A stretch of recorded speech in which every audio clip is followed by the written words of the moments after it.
नीतीश कुमार ने विधानसभा में अपना बहुमत सिद्ध कर दिया। उसके बाद बिहार में 6 राज्यसभा सीट पर चुनाव होने हैं। जो उम्मीदवार बनाए गए हैं उनको लेकर के हम आज काफी विस्तृत चर्चा करेंगे अपने editor in chief Gyaneshwar Gautam ji के साथ। भाजपा से 2 लोग राज्यसभा में गए हैं, वहीं जदयू से 1, कांग्रेस से 1 और आरजेडी से 2 नाम गए हुए हैं। तो इन नामों को लेकर के कोई कयास पहले से नहीं लगाया जा रहा था। आखिर ये लोग कौन है? देखिए, भारतीय जनता पार्टी बहुत ही सधी हुई राजनीति करती है और भारतीय जनता पार्टी ने अपने जिन 2 उम्मीदवारों को राज्यसभा के उम्मीदवार के तौर पर खड़ा किया है, doctor Dharmshila Gupta and doctor Bhim Singh. तो समझने की बात है कि अभी जो लोकसभा का चुनाव सामने आ रहा है उसमें पिछड़ा अति पिछड़ा वर्ग को साधने की तैयारी भारतीय जनता पार्टी की तरफ से है। और साथ ही तो ये भारतीय जनता पार्टी जो है वही अति पिछड़ा और पिछड़ी जाति से आते हैं लोग। लेकिन इन सबों के साथ साथ एक और जो महत्वपूर्ण विषय है वो ये है कि इन दोनों के दामन पे कोई दाग नहीं है। अच्छा, राजनीति में हम ये बहुत अच्छी चीज है, राजनीतिक शुचिता के लिए भी बहुत आवश्यक है कि भारतीय जनता पार्टी ने ऐसे उम्मीदवारों को अपने राज्यसभा उम्मीदवार के तौर पर स्थापित किया है जिनके नाम पर कहीं कोई विवाद नहीं है। आपको बता दें कि डॉक्टर धर्मशीला गुप्ता भी पेशे से शिक्षिका हैं। अच्छा, बहुत ही तेज तर्रार महिला हैं और मेयर पद पे उन्होंने दरभंगा से चुनाव लड़ा था, लेकिन वो चुनाव हार गई थी। लेकिन भारतीय जनता पार्टी महिला मोर्चा की पदाधिकारी भी रह चुकी हैं। मतलब अपनी पूरी तन्मयता से उन्होंने पार्टी को अपनी सेवा दी है। पार्टी ने कयास भले नहीं लगाए जा रहे हों, लेकिन उनकी मेहनत का फल उनको मिला है। और डॉक्टर भीम सिंह तो नीतीश सरकार में मंत्री भी रह चुके हैं और मीडिया विभाग के प्रभारी रह चुके हैं। तो मीडिया से भी वो बड़ा फ्रेंडली ताल्लुकात उनका रहा है। और भीम सिंह भी एक ऐसे व्यक्ति हैं जिनके नाम पर कोई दाग नहीं है। तो भारतीय जनता पार्टी किसी दागदार व्यक्ति को का चित्रण नहीं करती है। राज्यसभा भेजने का काम नहीं किया, सवाल नहीं पैदा होता, हो ही नहीं सकता। और अभी सोशल मीडिया का जमाना है। आपको एक चीज बताते हैं, भारतीय जनता पार्टी के कोषाध्यक्ष राकेश तिवारी। अच्छा, राकेश तिवारी का नाम आया, चर्चा थी। और राकेश तिवारी 7वें उम्मीदवार के तौर पे अपने आप को स्थापित करने का प्रयास कर रहे थे। उन्होंने कुछ वोट मैनेज भी किए थे, कुछ खरीदा भी, लेकिन नीतीश जी ने स्पष्ट मना कर दिया। और नीतीश जी ने जो स्पष्ट मना किया, मना ही नहीं किया, मना करने के साथ साथ उनका जो रिमार्क था वो रिमार्क था कि नहीं, ये व्यक्ति बहुत विवादित व्यक्ति है और चरित्रहीन व्यक्ति है। तो होता ही है कि देखिए, वो व्यक्ति राकेश तिवारी भारतीय जनता पार्टी के कोषाध्यक्ष है और उस आदमी ने भी अपना चक्रव्यूह शुरू किया। केंद्रीय नेतृत्व ने जब नकार दिया तो उस आदमी ने अपना खेल यहां से प्रारंभ किया। लेकिन सोशल मीडिया का जमाना है और सोशल मीडिया पे जिस तरीके से बिहार क्रिकेट एसोसिएशन के अध्यक्ष होने के क्रम में उन्होंने जिस तरीके से राज्य को बेचा, बाहर के खिलाड़ियों को, विवाद इस आदमी के आने के बाद, देखिए विवाद पहले नहीं था, इनके आने के बाद विवाद जरूर से ज्यादा बढ़ गया है ना। तो इनके सपनों पे भी तुषारपात हो गया और वो नीतीश जी ने कर दिया। तो जदयू से संजय झा कौन है? ये भी देखिए, संजय झा बहुत ही कुशल राजनीतिज्ञ हैं। वो भी दरभंगा से ही आते हैं। अच्छा, मिथिलांचल के हैं और बहुत लंबे समय तक वो बिहार में जल संसाधन मंत्री के तौर पर उन्होंने अपनी सेवा दी है। और भारतीय जनता पार्टी और जदयू के बीच में जो लाइजनिंग होता है, उस लाइजनिंग की कमान हमेशा उनके हाथ में होती है। मतलब मेल मिलाप तो अभी भी आप ये मान के चलिए कि संजय झा के राज्यसभा में जाने के पीछे नीतीश जी की कूटनीति ये है कि राज्य के संवर्धन में जो भारतीय जनता पार्टी की तरफ से मान लीजिए फंड का अरेंजमेंट करना है या बाकी कुछ भी माने जो एक लाइजनिंग होती है स्टेट और सेंट्रल के बीच में, उस लाइजनिंग की कड़ी जो है वो संजय झा करेंगे। चलिए, ये तो बहुत अच्छी बात है। एक नाम शायद सबको पहले से पता था कि कांग्रेस के तरफ से अखिलेश सिंह ही राज्यसभा जाएंगे और हुआ वहीं। अखिलेश सिंह ही कांग्रेस के तरफ से उम्मीदवार घोषित हुए हैं। इस पर लेकर क्या कहेंगे आप? इसको लेकर के अखिलेश जी एक कुशल राजनीतिज्ञ हैं और निश्चित तौर पे राज्यसभा सदस्य के तौर पे, कांग्रेस अध्यक्ष के तौर पे बिहार कांग्रेस को एक नई गति देने का काम कर रहे हैं और उसका इनाम। अच्छा, ये चीज आप मुझे बताइए कि अभी जब से अखिलेश सिंह जो है कांग्रेस का कमान संभाले हैं, मतलब प्रदेश के अध्यक्ष बने हैं, तब से क्या कांग्रेस बिहार में आपको लगता है कि मजबूत हुई है?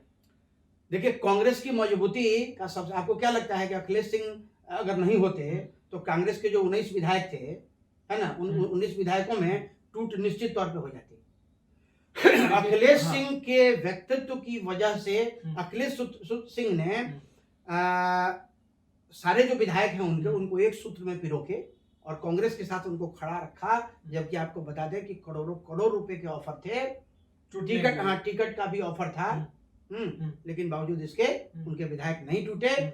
और जमीनी स्तर पे भी, मैं आपको बताऊं, जमीनी स्तर पे भी अखिलेश सिंह की वजह से कांग्रेस जो अपनी खोई हुई जमीन है उस जमीन को तलाश रही है। एक और चर्चा जो आमतौर पे लोगों के जबान पे थी कि कांग्रेस के जो अखिलेश सिंह है, राज्यसभा का कार्यकाल उनका जब खत्म होने जा रहा था अभी, और फिर से वो हालांकि अब राज्यसभा के कैंडिडेट घोषित हो गए हैं, तो एक चर्चा थी कि मोतिहारी लोकसभा चुनाव से कांग्रेस से अखिलेश सिंह आएंगे और फिर से चुनाव लड़ेंगे राधा मोहन सिंह के अगेंस्ट में, लेकिन अब ये तो होते नहीं दिखाई दे रहा है। तो मोतिहारी लोकसभा को लेकर के क्या आपका? देखिए, मोतिहारी लोकसभा में इस बार आरजेडी का उम्मीदवार चुनाव लड़ेगा।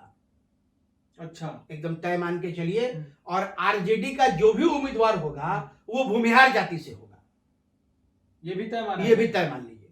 तो ये तो बात होगी बीजेपी, जदयू और कांग्रेस की। अब बात आती है आरजेडी की। एक नाम आरजेडी का जो मनोज झा, जिनको लेकर के किसी तरह का कोई विवाद नहीं था, कोई बात नहीं थी, क्योंकि मनोज झा का भाषण तो राज्यसभा में सभी लोग सुनते हैं और डीयू के प्रोफेसर भी हैं। एक नाम, नया नाम जो सामने आया आरजेडी की तरफ से, संजय यादव। ये नाम जो है आने के बाद काफी तरह के सवाल उठने लगे कि भाई ये संजय यादव है कौन और ये राज्यसभा क्यों जा रहा है। देखिए, हमने भी बहुत सारे सोशल मीडिया प्लेटफॉर्म पे और बहुत सारे जो चैनल्स हैं उन चैनल्स में हम लोगों ने भी डिस्कशन देखा। संजय यादव वो नाम है जिसके साथ तेजस्वी यादव का रिश्ता आज का नहीं है, काफी पुराना है। अच्छा।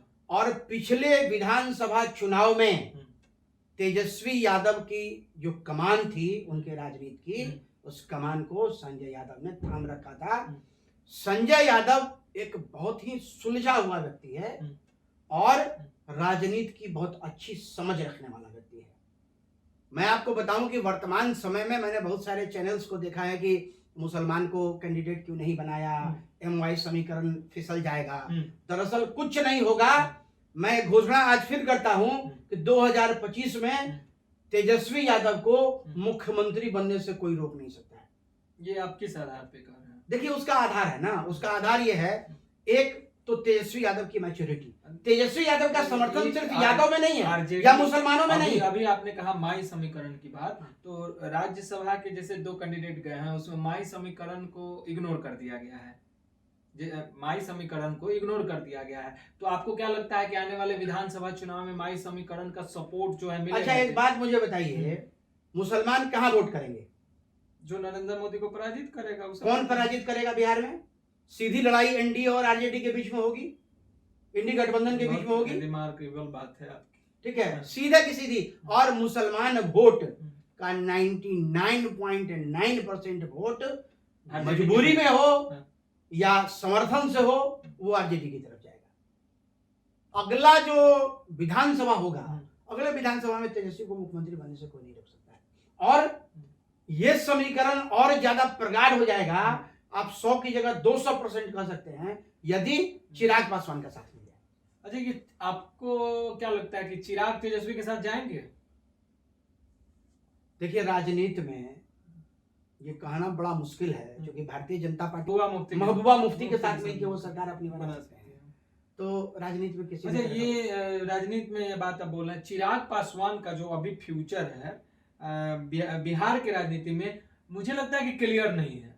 कहाँ है, क्या करेंगे, क्या होगा? चिराग पासवान बेसिकली करेगा? चिराग पासवान बेसिकली अभी एनडीए के राजनीति में, एनडीए की जो राजनीति है उस राजनीति के कुचक्र में फंस गए हैं। जिस तरह से उसके लिए ना गिलने की स्थिति है ना उगलने की स्थिति है। अभी आपने वो अपने भाई अपने चाचा को गिल नहीं सकते हैं, है ना, और भारतीय जनता पार्टी उनको उगल नहीं सकती है ना। तो ये स्थिति है। अभी लोकसभा का इलेक्शन अनाउंस होने दीजिए, चीजें। लेकिन मुझे लगता है कि भारतीय जनता पार्टी ये गलती नहीं करेगी, क्योंकि भाजपा को भी ये बात बहुत अच्छे तरीके से पता है कि अगर तेजस्वी और चिराग गठबंधन बन गया तो फिर बिहार में बिहार की जो राजनीतिक बिसात है उस बिसात पर बीजेपी कभी शासन नहीं कर पाएगी। तो चलिए, बहुत बहुत धन्यवाद आपका। ये 6 उम्मीदवार हैं भाजपा से, आरजेडी से, जदयू से, कांग्रेस से, इनको भी बहुत बहुत शुभकामनाएं। आगे लोकसभा चुनाव को लेकर के क्या कुछ होता है उसके बारे में भी हम विस्तृत चर्चा करेंगे। चिराग पासवान की राजनीति क्या होगी उसको लेकर के भी हम एक अलग एपिसोड बनाएंगे और बहुत ही बारीकी से हर एक पॉइंट पे चर्चा करेंगे। तो बने रहिए आप हमारे साथ, देखते रहिए फाइनल पोस्ट। हमारे चैनल को लाइक कीजिए, सब्सक्राइब कीजिए और कैसा लगा ये आज का टॉपिक इसको लेकर के जरूर कमेंट कीजिएगा। बहुत बहुत धन्यवाद।